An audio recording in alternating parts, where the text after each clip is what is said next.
नमस्कार, बिहार न्यूज देख रहे हैं आप। मैं हूं सुमन राज।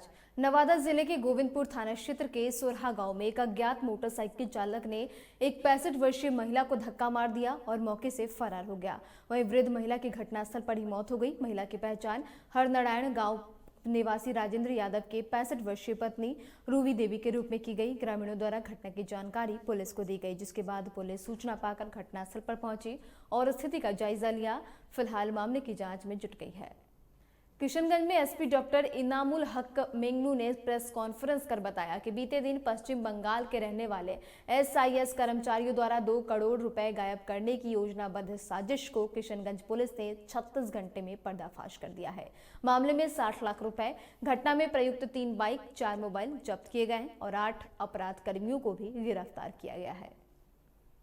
अभी तक इसमें कुल गिरफ्तार हो गए हैं 8 और 5 उसमें हैं एसआईएस के कर्मचारी, जिसमें ड्राइवर हैं, 2 गार्ड हैं, उनके एक सुपरवाइजर हैं।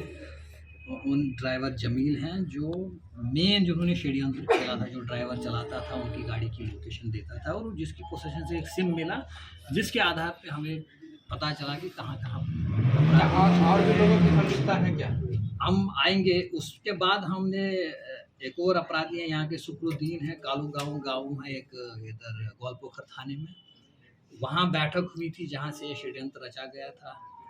वहाँ जब उनको अरेस्ट करके उनके घर पे सर्च करके वहाँ कुछ मिला नहीं, लेकिन उन्होंने हमें फिर 2-3 जगह रेड करवा दी कि जहाँ उन्होंने बोला है कि पैसा रिकवर। उसमें बक्सर जिले की पुलिस को बड़ी सफलता मिली, जहां हत्या के मामले में फरार चल रहे अभियुक्त को संभवतः दूसरी हत्या के पहले ही गिरफ्तार कर लिया गया।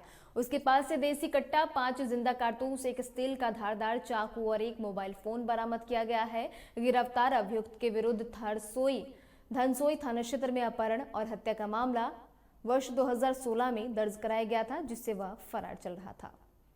दिनांक 14/9/22 को 6:30 बजे संध्या में थाना प्रभारी राजपुर को सूचना मिली थी कि कुछ अपराधी तियरा बाजार में कुछ घटना का अंजाम देने के लिए आए हुए हैं। इस सूचना पर थाना प्रभारी द्वारा एक टीम का गठन किया गया, जिसमें टीम में यूसुफ अंसारी और पीटीसी रंजन और सशस्त्र बल के साथ तियरा बाजार पहुंच के पंकज ठाकुर के दुकान के पास एक संदिग्ध व्यक्ति को पकड़ा गया, जिसे पूछने पर अपना नाम दया सागर राम उर्फ धुरान राम, पिता कन्हैया राम, थाना राजपुर,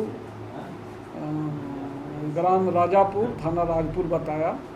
जिसके तलाशी लिया गया तो उसके पास से एक देसी काटा, 5 जिंदा कारतूस, एक स्टील का चाकू और 1 मोबाइल बरामद हुआ। अरवल जिले के गोरथा सामुदायिक स्वास्थ्य केंद्र का हैरान कर देने वाला एक मामला सामने आया, जहां स्वास्थ्य विभाग के द्वारा मृत लोगों को भी कोरोना का टीका दिया जा रहा है। दरअसल जिस व्यक्ति की 16 महीने पहले मौत हो गई, उसे दूसरा और बूस्टर डोज अब लगाया गया है। इस मामले का खुलासा निघवा गांव निवासी मृतक रामधार महतो के बेटे अखिलेश कुमार के मोबाइल पर आई बूस्टर डोज के मैसेज पर आने पर हुआ। मैसेज देख युवक हैरान रह गया कि स्वास्थ्य विभाग कैसे मृत व्यक्ति को टीका लगा सकता है। मामला ये है कि मेरा नाम अखिलेश कुमार है, ग्राम पोस्ट निघवा कुर्था। मेरे पिताजी की मृत्यु 7/5/2021 को हुई थी। पिताजी का क्या नाम था?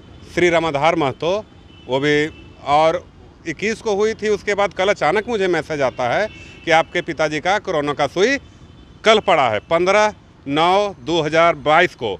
और मृत्यु 1 साल पहले हुई? जी, 16 महीने पहले हुई है और कल उनको सुई पड़ गया है। मुझको यही जानना है कि मृत व्यक्ति को सुई कैसे पड़ा।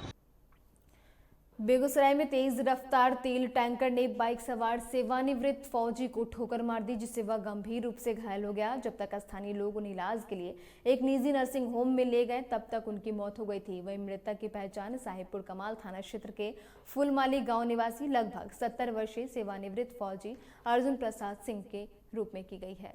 थे एक्सीडेंट हो गए। कहाँ? और फिर टैंकलोरी वाला मार दिया। टैंकलोरी अज्ञात था या फरार हो गया और अज्ञात है? हाँ, पकड़ा हम लगी हुई गाड़ी थाली लगी हुई है। हाँ। कहाँ से कहाँ जा रहे थे? ये जा रहे थे फुलमल्लिक से जा रहे थे चकिया। चकिया में घर है या? घर है उनका अपना घर। फुलमल्लिक में अपना भी घर है। अररिया नगर परिषद चुनाव को लेकर अररिया नगर परिषद के लिए अलग अलग वार्ड से 40 प्रत्याशी पद के लिए नामांकन पर्चा दाखिल किया गया। वहीं मुख्य पार्षद पद के लिए 6 प्रत्याशियों ने पर्चा दाखिल किया। उप मुख्य पार्षद के लिए 1 प्रत्याशी ने नामांकन पर्चा दाखिल किया। अब देखना है कि जनता किसको चुनती है। फर्स्ट में ये है कि हम 41 साल पुलिस सर्विस से रिटायर हैं और पब्लिक के बीच अपनी ज़िंदगी काटे हैं। जो अब रिटायर के बाद हमको अकेलापन महसूस हुआ तो अचानक इलेक्शन की बात हुई और इलेक्शन में खड़े हुए कि अगर पब्लिक मुझे वोट देके जिताता है तो पब्लिक के साथ मेरी ज़िंदगी कटेगी। पब्लिक के जो भी कठिनाई है अब उसे दूर करने की कोशिश करेंगे और डेट पर उनके लिए हम समय देंगे। और फिर हम पब्लिक को ये भी कहा है कि उप चेयरमैन में जितने कैंडिडेट होंगे उसमें जो सबसे ज़्यादा मजबूत और बोलने वाला और जानकार, केस मुकदमा हर चीज़ जानकार है, आप उसे खुद चुन लें। अररिया नगर परिषद का गठन हुआ 50 साल से ज़्यादा हो गया और आज भी यहाँ बुनियादी सुविधा नहीं है। बावजूद अब तक जो लोग चेयरमैन के पद पे मेवा खाए हैं उनका मेवा भी निकालूंगा अगर जनता मुझ पर विश्वास करेगी। और जब से नगर परिषद बना है और जितना काम पूरे जीवन में हुआ है, अगर मुझे एक टर्म का मौका मिला तो उससे दुना काम करके दिखाऊंगा। हम यही कहना चाहते हैं पूरे शिवपुरी वासी को कि पिछले 5 साल उन्होंने हमें मौका दिया सेवा करने का और हमने निस्वार्थ भाव से सेवा की और सबका आशीर्वाद चाहिए पूरे शिवपुरी वासी का कि फिर से हमें एक मौका दिया जाए। जनता के बीच में जाएंगे, किन मुद्दों को लेकर जाएंगे? किन मुद्दों को लेकर जाएंगे?